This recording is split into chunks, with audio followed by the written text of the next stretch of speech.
Bonsoir, bonsoir, bonjour. C'est Congo News 24. Bande Konanga, comme toujours avant de commencer notre émission, nous disons merci à Dieu. Nous disons merci à nos chers abonnés et téléspectateurs qui nous suivent partout dans le monde entier et en RDC. Bande Konanga, soyez les bienvenus. À la une, la peine de Jacques Ndala réduite Bandeko à 22 mois. Boyebi ke asala ki appel naï, alors Bandeko va réduire en haut. Parce que c'est ça à peu près 3 ans, va réduire en haut à 2 ans. Alors, tu vas développer ensemble. Deuxième point chez téléspectateurs, suspension des entreprises minières par le gouverneur de Sud-Kivu.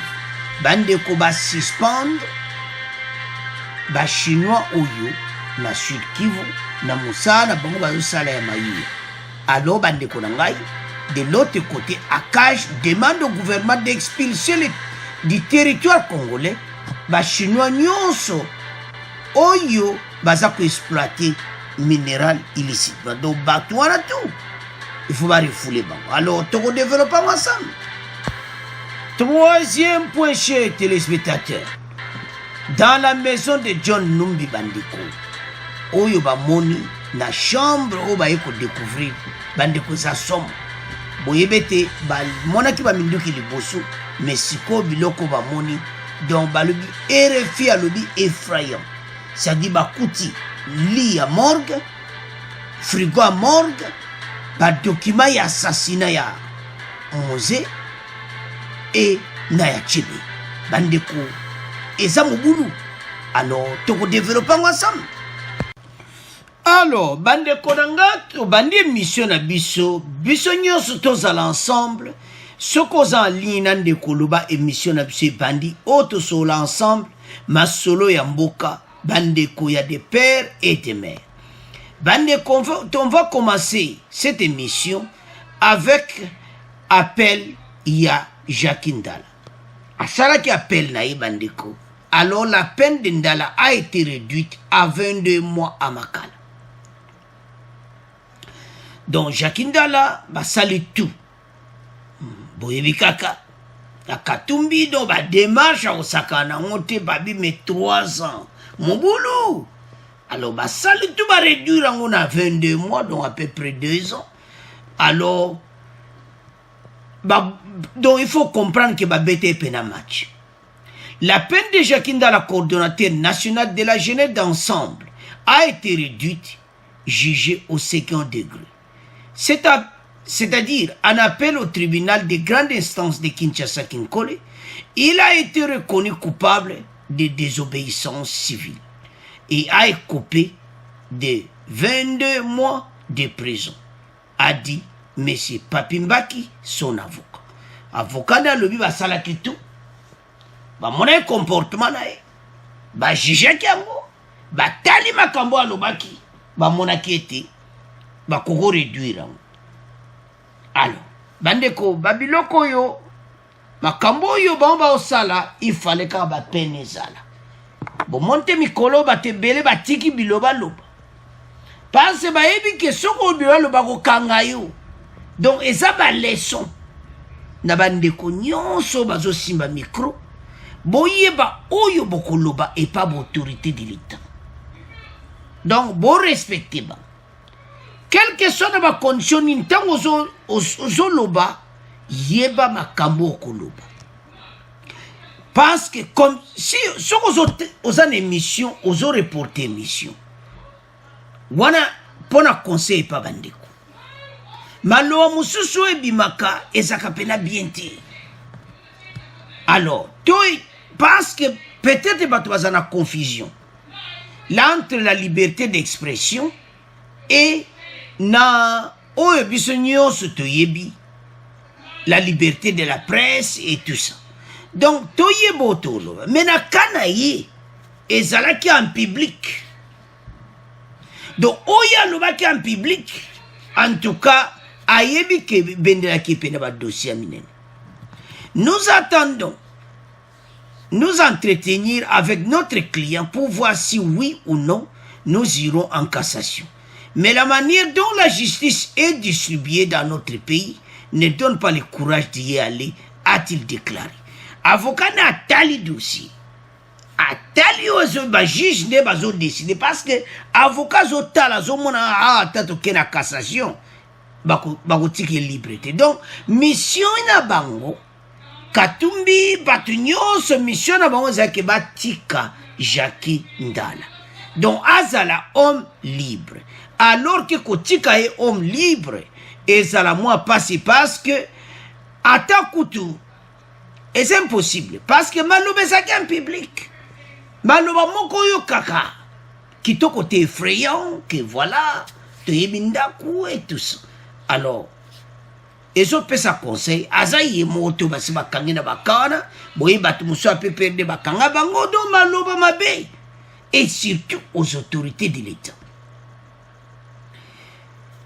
Il avait été condamné au premier degré à 2 ans de servitude pénale le 20 juillet au cours d'une procédure en flagrance. Il est poursuivi sur incitation de la désobéissance aux lois. Le ministère public a requis, je m'excuse, 30 mois de servitude pénale. Alors, tout le monde a extrait ou a confirmation. Bon, donc continue mission là. Etumbu ya Jackie Ndala mokambi ya bilengi elingumba ensemble pour la République ya Moïse Katumbi ekitisami na sanza tukumi bale na mibale na bosambi sami ya bozongeli akatela makina ya jui mibumi bale mia misala makasi pona kotinda batu kotomboka. Alors, bande kotolandi biso nyonso confirmation wana po batu nyonso oyo basalaka makambo wana pe batika.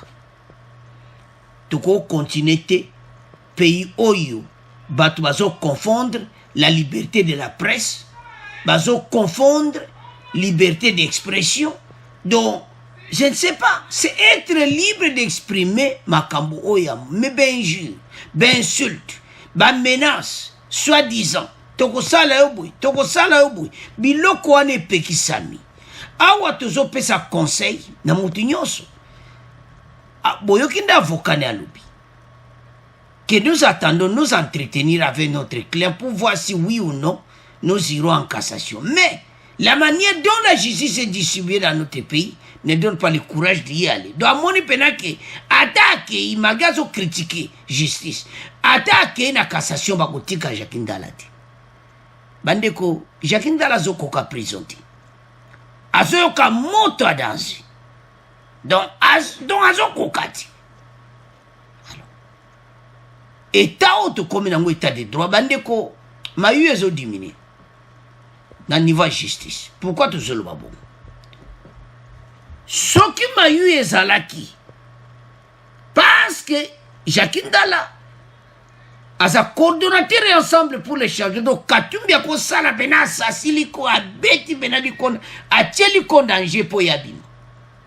O ezo la que ça va preuve que ce qui Katumbi a ko bimisa été donc kopesa sous pénalité.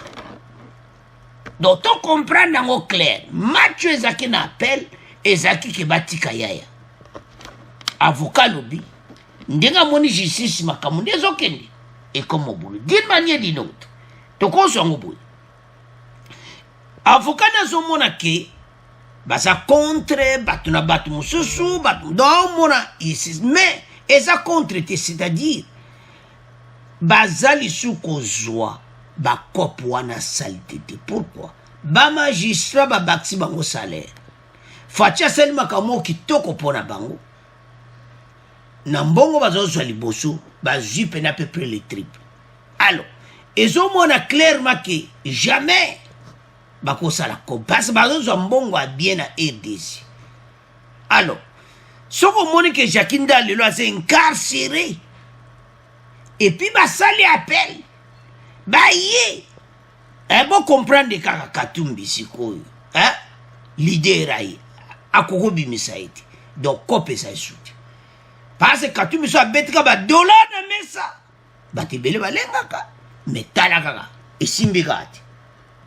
Donc c'est ça to linga mboka échange ce qui bandike bele bazomona te o eza exemple parce que na l'erreur ba kope zalaka Jackie Ndala sala kaka combien kaka 2 jours kanda bimaki ka partir la police ya ba lesi police mu mabala ba sali tukande ba kangaki wana na ne ba lesi ba leki aleki nzela. Donc mais toi sur RDC wana ti RDC oyo fatia zo kamba eza RDC ba mayu il faut diminuer. Alors ceux qui ba Jakinda la bazoza na prison de bon comprendre que mboka pende changer. Passe avec Katumbi, tout est possible. Boyebika. Soit kontika lobo na poche, vraiment solo. Mutumine comme libanda, batiki. Mais, ba beti match, et ken appelle, ba sali o nyonso ba kwa ko sala. Parce que, si makuna wa kamusuto ebite, avocat beti ba match ande ya mukete me Jakinda la bimiti. Et puis l'avocat dit clairement, ouverte dans la presse, nous attendons que tout cela client menandenge makambo zokende. Donc l'aime se zaïn mitil to ke na cour de cassation pour ko simba na ngoti. Avocat ego simba te. Donc message to personne ko simba na ngoti tika beta 2 ans na kata makala tango ko bima. Na 2023 les raconte donc ma solo déjà to komboka sika. Na 2023 tanga obima a coûté sur état de droit moko donc o e comme na vitesse mususu parce que état de droit ozalango on est que le début mais ndenge bazo lona yango ndenge bazo avancer na yango après 2023 ko e kozala moto bandeko mboke ko kauka tozali asobo to loba boye ba yango parce que quand je vois à lire son excellence à Zom Memamboka, Makamba Kitoko na 2023. Donc, bateau, tout va ça la kaba bizarre, les anti-valeurs. Bateau va comme moi na tena banzela na Kinshasa. Bateau va za derrière la barre ou bien, sauf qui paye. Nzela Braza ou bien. Au katiso ki neni ne bale la butu. Donc, marche nene ko za to ebite po, bateau va ko nager na ndenga mukiti, bandeko. Et ça n'a pas parti musubo tunaka oh mais leader akenda oh muta FCC oh batu ba pakata ba mbangu parce que ba yebike awa eza mubule surtout que fachache gendarme na nzela j'ai alingit alors bandeko to tiki premier point na bino to moke na deuxième point alors bandeko to komi na deuxième point na biso bandeko awa eza oyo obalobaka de exploitation illégale de ressources naturelles en Mboka. Alors, gouverneur assure qui va aller bango tout avance. À suspendre la société, il y a chinois tout. Mais, ministre de l'Intérieur a évité à bomba très bien la suspension. Parce que de l'autre côté, ministre Amin a zolingabati kabatuan. Aza contre l'arrestation, mais bon, on va irrégulier. Alors, gouverneur a sali vraiment sous. Alors, selon le ministre, il fallait des vérifications après qu'on soit là, l'ambassadeur chinois. Parce que l'ambassadeur n'a pas réagi. Bango pena chinois va condamner officiellement. Donc, suspension des entreprises minières par le gouverneur de Sud-Kivu. Pékin condamne toute exploitation illégale des ressources naturelles en RDC, a affirmé jeudi sur Twitter l'ambassadeur de Chine à Kinshasa, sur fond d'accusation d'activités opaques d'entreprises chinoises en RDC. J'ai retiré aujourd'hui, dans un entretien téléphonique avec le ministre des Mines, Antoine Samba Kalambay, la condamnation du gouvernement chinois contre toute exploitation illégale des ressources naturelles à RDC, écrit l'ambassadeur Zhu Jing. Bandeko, ba chinois ba zoa penza espace et belé na RDC. Sous Kabila, régime wa liboso, en tout cas, ba salaki ba faire na bango, pona bango zaki vrai ba faire. Pour ba zaki ba donc oye do ba contrat ka signé les kanzela signé les kanzela signé donc zaina uga bongo donc ba zoa no révision ba contrat situation comment change boyebi to lobaka on émission illégale était batu bazako timola ba minerais illégalement et surtout ba chinois ba chinois ne ba komisi mboka RDC soki ndenge nini tala nanu ye moko chinois azo timola donc aza wana donc ye moko asi ayebi kote masolo eza ye mo akoti na libulu batimoli baza kopompe mai bazosala basolo bazobenda mabanga na kata mboka alo na Sud Kivu bandeko basuspendre ba société chinois oyo baza illégal parce que oyo légal bazali mais ba illégal nde komi ebele donc alongwe ne Chine akiti na njili aye akuti bandeko nayo baloba alingala po bango pena keba mbanga pene ezosala donc chinois so balingala so tiaki boyo bate otala bo chinois nde muta oloba donc na baksa na bango mboka mo comprendre kake chinois koto azobeta lingala alors bakoti na zamba bakomi kobenda bamineri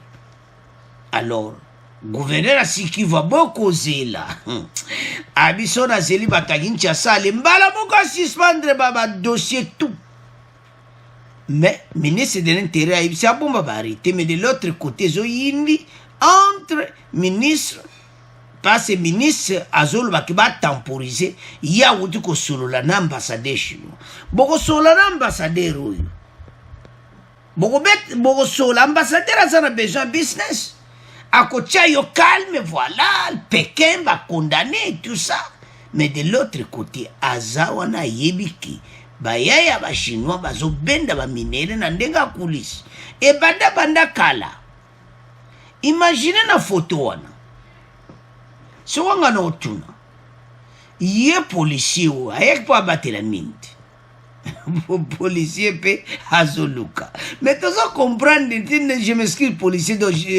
donc soda donc FARDC ça qui passe à la musala o tozo benga ba officier ya FARDC a mine donc ba bena ba liaka vrai soko zo supporter na mine donc liaka no vrai alors ye moko zuka koti loboko na katamai ozokende wapi alors sans plus tarder toyoka extrait ou à suspension bon to continuer mission na biso. L'exploitation minière illégale au Sud Kivu. 8 députés provinciaux sont arrivés mardi dernier à Kamituga, dans les territoires de Mwenga, pour une mission de 4 jours.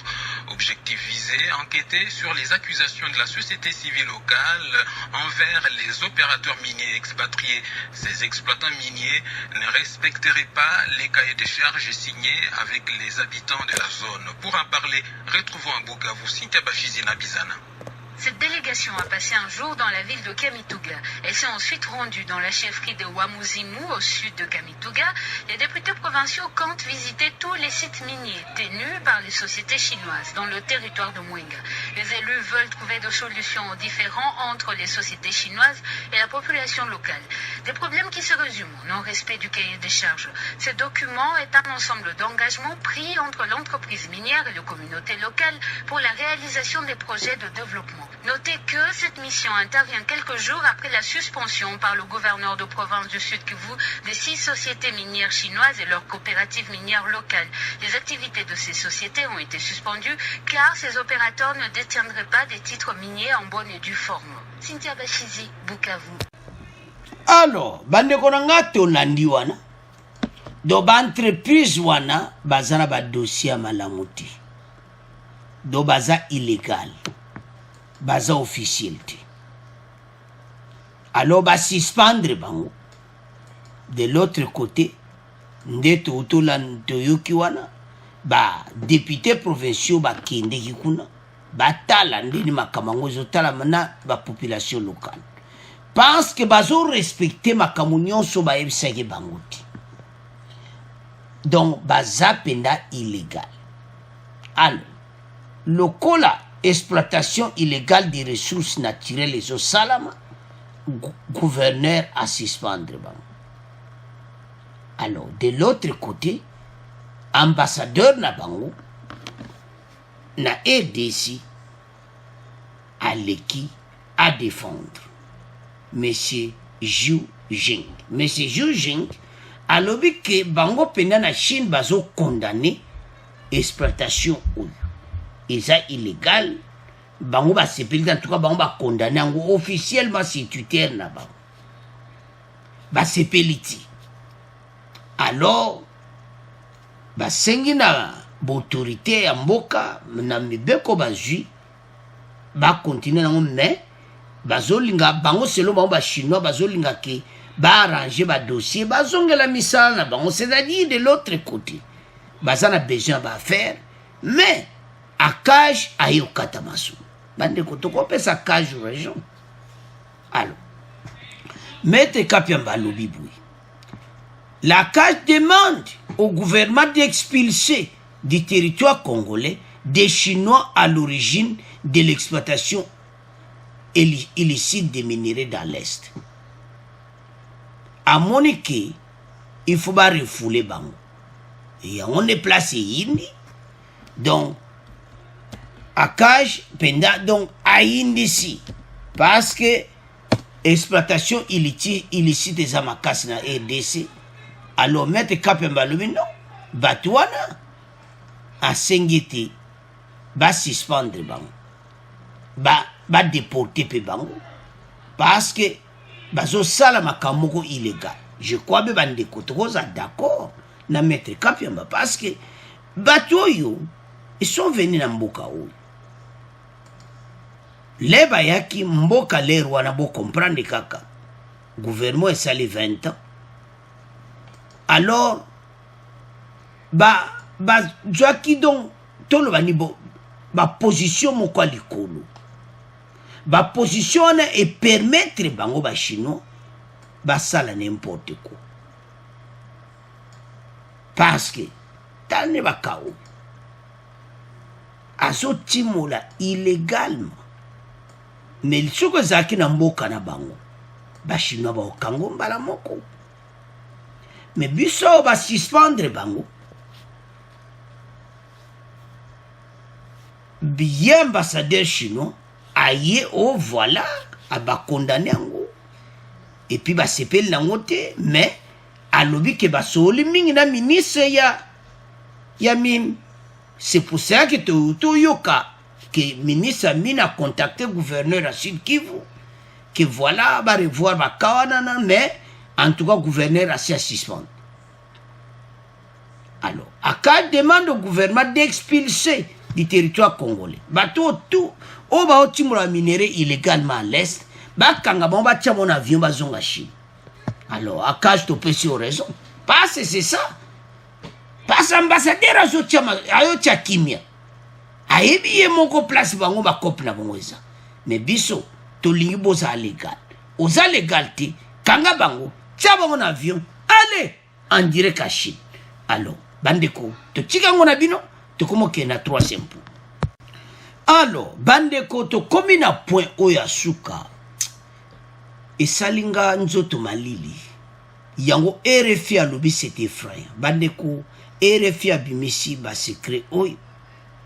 Bandeko eza somo basola kina auditoria na biso bato bakendeki kuna parce que bakendeki ba mbala mo bakutaki ba arme l'autre ti babite ba avancer bakena chambre na mususu mais oui bimi kuna bandeko eza somo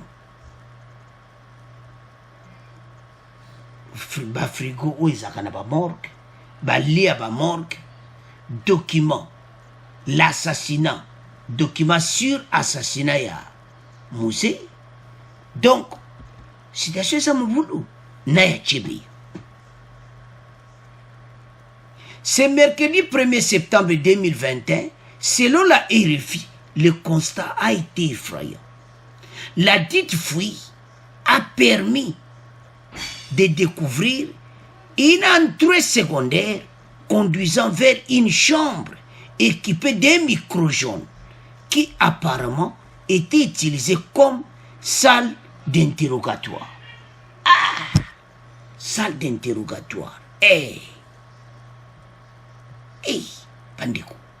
Et ça somo awa. Donc, ndeno sa émission yubo ebiki na tombola ka mungongo na ngame mungongo pena mweko da tombola mungongo ezati. Donc nzoto malili ndeno sa l'émission. Donc esalinga bienti. Ah, mboka na biso.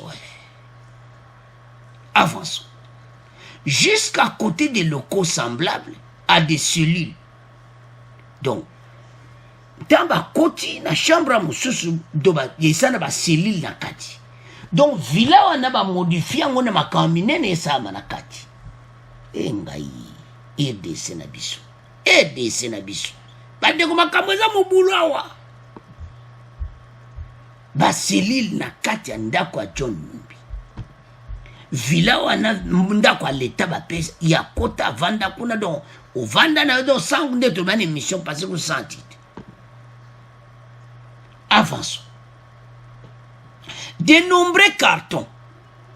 Bakuti ba carton moko don basi ba mbale, ba carton eza prêt et bima ekende. Ah nzamba malamu, nzamba lingi biso. Donc déjà batuna e balinga ba yaki déjà, ya tolo baki, il y a trop des infiltrés na Kinshasa. Te éviter s'occuper la justice. Parce que batouana ba ya comment ko bonsa ba carton na pale wana. Bazu ba fungola wapi. Parce que la maison est sous la propriété, il y a justice. C'est que la justice, c'est que kota kuna.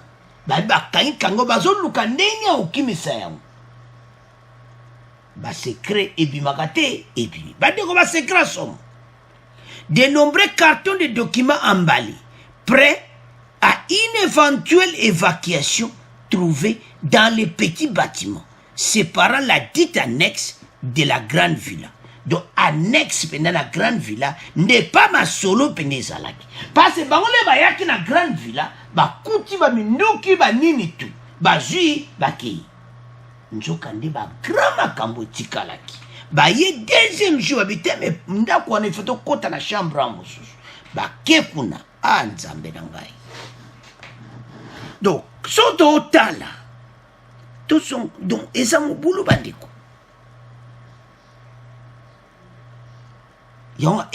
C'est effrayant. Donc ce n'est pas possible. C'est effrayant, Bandekonangai. Avançons. Il a été retrouvé dans l'annexe wana oba kuti kangamana nyango. Il a été trouvé des copies des dossiers judiciaires et des photos de diverses affaires qui ont marqué la République démocratique du Congo sous le régime AFDL, entre autres l'assassinat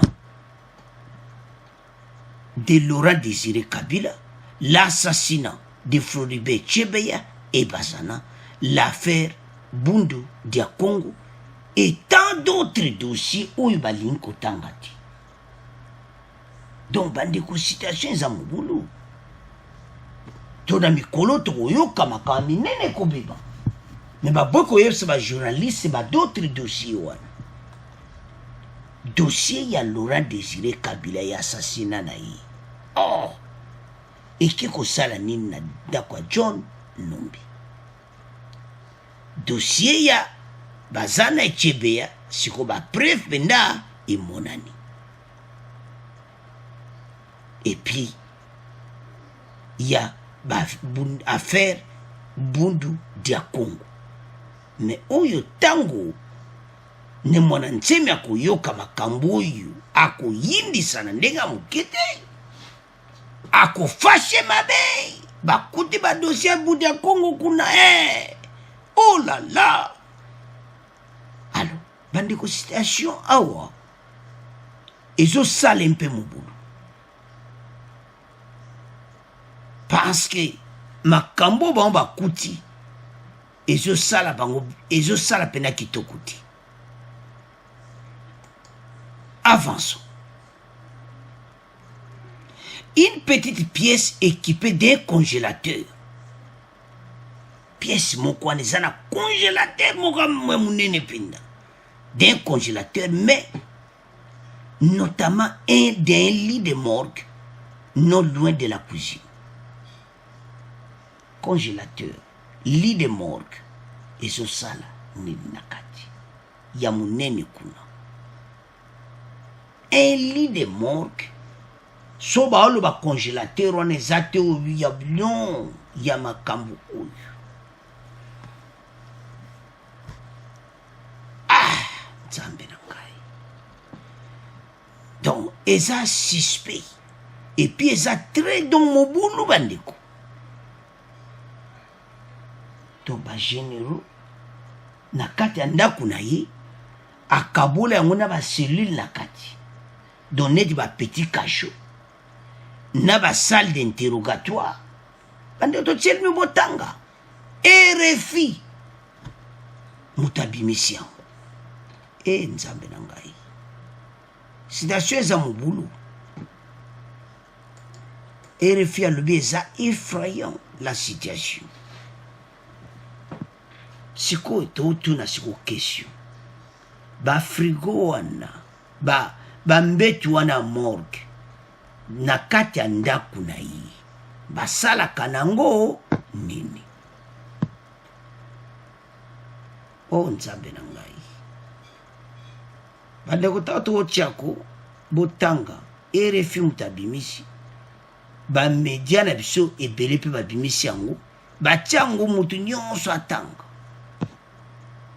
botala siko makambo donc soki auditorat militaire asalaki makambo banda baza très lent justice na biso me nzambe aza malamu soki bakarton ekendeki bakuti bapreuve moko biloko kosakana nango te bakuti badossier ya Tshibia assassinat na ye bakuti badossier ya Laurent Désiré Kabila bakuti baefrigo monene na bambetu balit de morgue bakuti badokima ya bundu ya Congo boyebi ke oyo eleka na bundu dia Congo do bundu dia Congo bandeko makambo elekaka boyebi biso nyonso et comme maintenant ba double dossier donc tribunal oyo soki ba juillet donc ekozala tribunal moko du siècle parce makambo ebele sikoyo osomona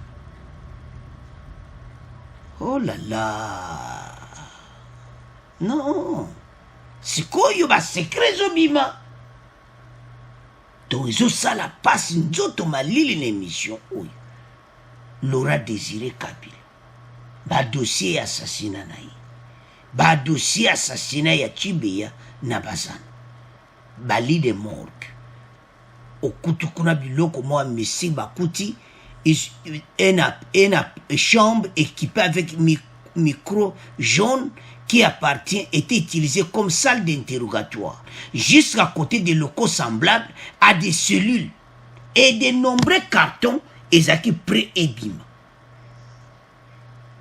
Congolais botala ntango balobaki justice esala mosala nango bandeko biso tozotanga donc yo mpo okenda RFI otangi yango donc moto nyonso azotanga bandeko na bamedia na biso loko so okenda bamedia na biso otanga nyonso batie et tout le monde le dit clairement que c'était effrayant donc tant que toi le babon a fait donc et ça moboulou alors bandeko ezo sala pasi to yebite ce qui n'a banda quoi ba généraux mosusu il faut pas vérifier parce que biloko boy comme pena suspect bon tu comprendre le régime wana na régime tozalelo peut-être pas ko sala mais pour régime yo pendant les 20 ans makambo tu evanda na una ndako wana to yebi tu ezai ko salama tala siko ba okuta ba piste ba lukaka makambo Laurent Désiré Kabila siko ba okuta ba dossier assassinat na ye siko makambo ekomi na niveau musu bandeko na ngai alors kalate les têtes vont tomber bandeko situation comme mobulu qui ça c'est à kuinda c'est à ce point de comment clôturer mission nabiso bon abonner massivement merci au revoir à la prochaine.